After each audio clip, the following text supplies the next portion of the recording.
Hi Libra and Libra Rising, here is your horoscope for April 2025. I'm Astrologer Joseph Anthony. Okay, you know we're in the middle of some dramatic change right now. Because of last month, we had retrogrades, we had eclipses, and we had a sign change. Neptune switched signs from Pisces into Aries for the first time in like 165 years. So this is going to be really important. But we also had a solar eclipse in the 7th house. And so this is going to be very important because this opens up a doorway for many of you over the course of the next, let's just say this next 6 months to a year, for a new person or new people to come into your life.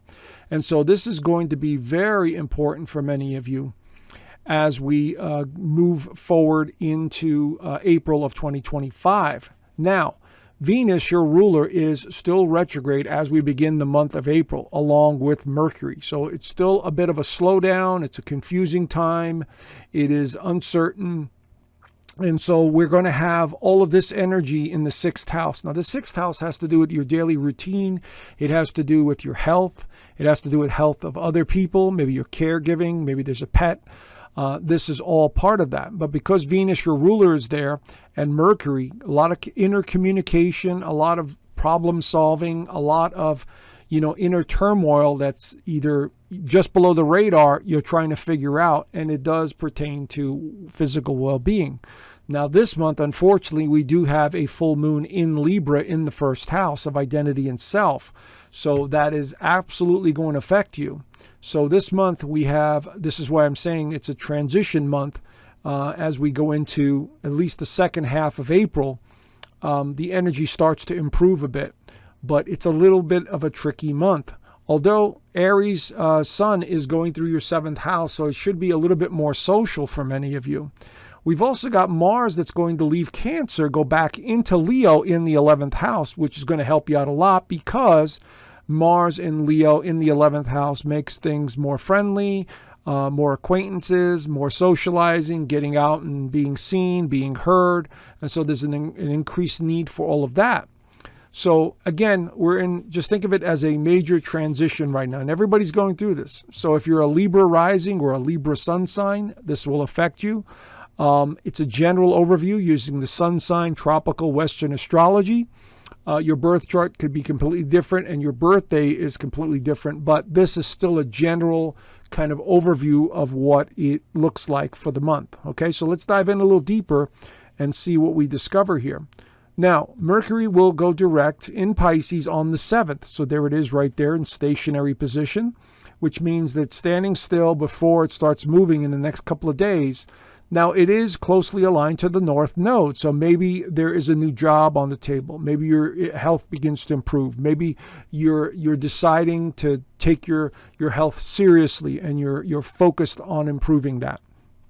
So this is going to be a very strong indicator of what the next few weeks is going to look like for many of you. As you can see here, your ruler is also very closely aligned to Saturn, and we'll get to that in a minute too, because Venus is going to go direct. But Mercury is about communication. It's still very foggy in Pisces. So it's confusing. It's like, fantasy land. It's unrealistic expectations. It's great if you're an artist, and you're a musician and you needed to, make things come out of nowhere and create. Wonderful. But in our personal lives, it can get a little tricky with Mercury and Pisces. Now, our intuition could be quite strong, though, with that alignment. So keep that in mind as the energy starts to move forward. Here is that full moon in Libra on the 12th. It's going to be at 23 degrees. So wherever that is in your actual birth chart, you want to take a look at that. And it'll be opposing the sun right here. So we have this push and pull between yourself and needing to change your identity or how others see you versus people in your life and partnerships and, caring for others or them caring for you. So this is a realization when the sun is opposing the moon like this in your sign. It's about a realization about your relationships, about yourself, how you connect with others.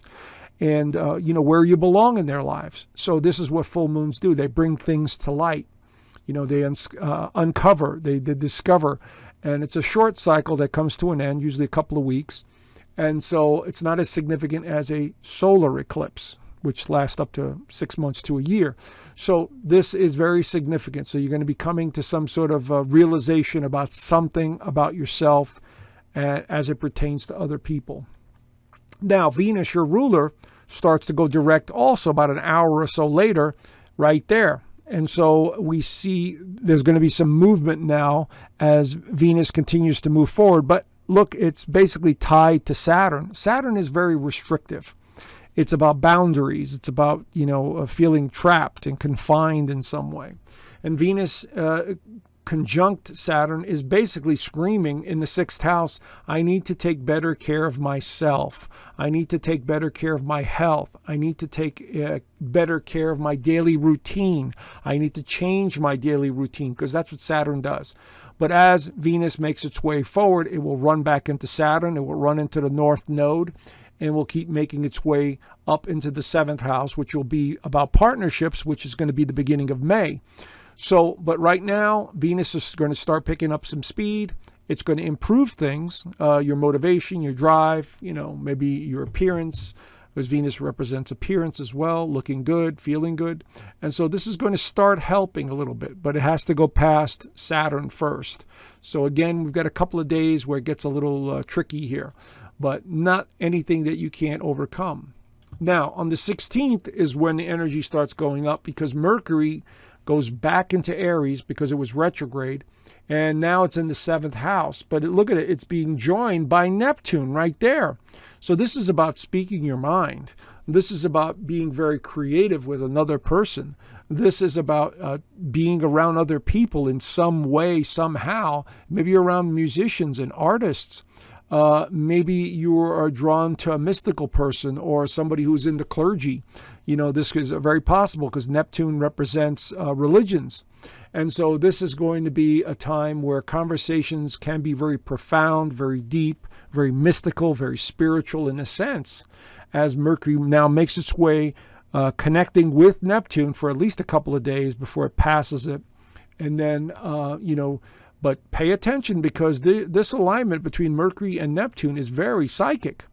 Neptune is probably the most psychic sign of the zodiac, and Mercury is about communication. So you might find yourself having really good premonitions about people and partnerships, or dreams that are extremely vivid about relationships. Maybe you become a counselor. Libras make great counselors. So this could be something very profound for many of you that you need to pay attention to. On the 18th, Mars re-enters Leo because of its retrograde. Now, Mars works very well in Leo as opposed to Cancer. So now the drive and determination tends to be a little bit more optimistic with Mars going through Leo. And this will last for about 6 weeks going through this sign. And it's in your 11th house of friendships, groups, organizations, hopes, and wishes for the future. So now your mind is turned towards, okay, what do I want to do? Who do I need to be around? What clubs or groups and organizations do I need to be a part of? And how do I improve my life for the future? And so now there's an optimistic turn here with this Mars that absolutely has you focusing on the future. So this could be a great time to make plans, to talk to other people about your plans and what you want to accomplish, where you want to be, where you see yourself. And so this is going to help you with the drive and the determination, because Mars in Leo is very determined and can be very much a go-getter. So this could really help out a lot from this point forward. Now, the Sun enters Taurus on the 19th right there. Now, this is a sign that's also ruled by Venus, okay? And so when the Sun goes through Taurus in this 8th house, we definitely think more about money and pleasure, and we think about our material side of life, because Taurus is a very simple sign that enjoys the simplicity of life. But in the 8th house, there's a deep psychological component to it, but there's a heavy financial side of it, because Taurus is the sign of money. And so when the Sun goes through here and we have a new moon in Taurus in the 8th house, there could be some opportunities here for income, for investments, for making more money. So keep that in mind as the Sun makes its way through Taurus the next 30 days or so. Now, there is one little tricky alignment here that's going to affect everyone. Mars will be opposing Pluto, and that it gets a little hairy because Mars and Pluto are the great destroyers of the zodiac. When they get together in tough alignments like this, they usually bring up a lot of tension within us. Or it could be external events that happen in the world, like these crazy politicians wanting to go to war and all this other stuff. So there could be events regarding that stuff that that comes to mind here. But I would say that this could be an inner tension between wanting something new and then having to settle, or trying something new and it's not working out the way you thought. Just be patient. Let Mars move past this alignment. So I would say from the 20th on to the 27th or so, you have to have a little patience. It may, frustrate you at times, but don't feed into the fears or the anxiety, because it'll only make you, feel like crap. So anyway, here is the last alignment for the month, which is the new moon in Taurus. Taurus is all about values as well. It's not just the physical possessions and money. It's about our value system. And so what do you really value? What's important to you? Is it the friendships? Is it having things? And so this new moon sets the tone for the next couple of weeks, where you're really evaluating and paying attention and appreciating things in your life. But like I said, there's a deep psychological component to this. So you're analyzing everything, including investments and money-making opportunities, which are definitely in the mix here, which is very possible, a partnership of some kind that involves a contract agreement or a money investment of some kind. So it really depends on your actual birth chart. Anyway, there is the general overview. If you want to know more, I do have an extended version of this horoscope in my Inner Circle community, as you could see here. I also do the weekly astrology overview for everyone, and everyone seems to appreciate it. And then, of course, I do teach astrology in the course, in the community. There's a 6-module course there. And every Sunday we get on a Zoom call, and members get to ask me questions. Some send me their charts, so I take a look at them for them. And so we have a lot of interaction going on Sunday. So consider joining. There's a free 7-day trial, so there's no obligation.